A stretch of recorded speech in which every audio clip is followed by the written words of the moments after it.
Nii, sain siis oma Ameerika säravalt healt tuttavalt Viiu Wandererilt jõulukaardi koos kingitusega. Jõulukaart siin. Ja kingitus selline.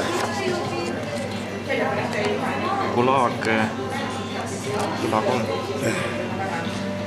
See on üks videofilm, mille on teinud üks mees, kes omal ajal sattus koos Eesti sõjaväega Vene sõjaväe koosseisu, sattus sinna metsatöölaagritesse, jäi seal ellu Veliki ja Luki all, kuigi oli teada lahingu tulemus juba ette, läks üle ja suutis siiski läände jõuda ja nüüd siis vana mehena püüdnud siis ka teistele selgitada neid olukordi, mis seal siis olid. Kogemata on temal säilinud ka fotomaterjali, mida ta siin filmis kasutab. Ja Viiu soovib, et need filmid oleksid okupatsioonide muuseumis Tartu KGB kongides ja ta on ise neid levitanud ka nii siin kui sealpool ookeani. Ja kahtlemata on see üks peatükk, mida me vähe tunneme ja tunneme ühekülgselt nende ellu jäänud korpuse poiste interpretatsioonis, kellele kah see noorusmälestus kuluks vaatamiseks ära. Nüüd on väga huvitav, seal pakis on ka kaasas siis ülevaade Eesti organisatsioonidest läänes ja praegu siis USA-s. Ja neid ei olegi vähe. Siin on pikk nimekiri koos iseloomustusega. Ja need kõik on meile vähe tuntud asjad.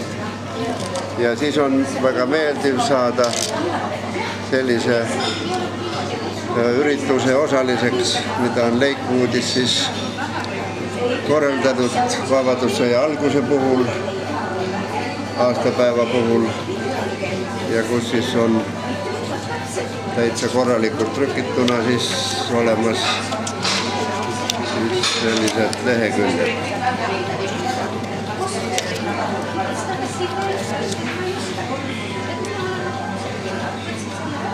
Ja Lakewood on kuidagi väga aktiivne ja seal on seesama perekond Wanderer, kus on mitu venda ja siis see Viiu ja nemad on väga aktiivsed. Viiu kuulub ka Eesti Rahvuskomitee Ühendriikides juhatuse liikmete hulka ja kuna ta käib pidevalt oma kodutalu taastamas, siis on ta siin Eestis tihtipealne viibija ja infokandja. Ja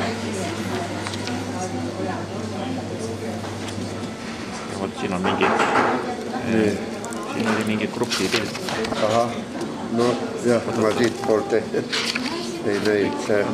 See vist oligi nende korraldajate. Kas see on Eisel või?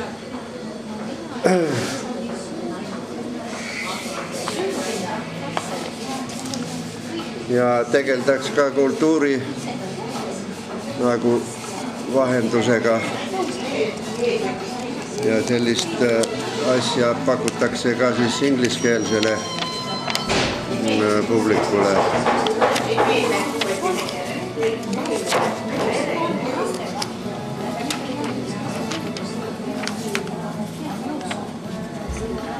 Annad kirjad siia hästi peale ei jää. No hea küll jah, ega see ei olegi öelda lugemiseks, aga vähemalt, et on olemas.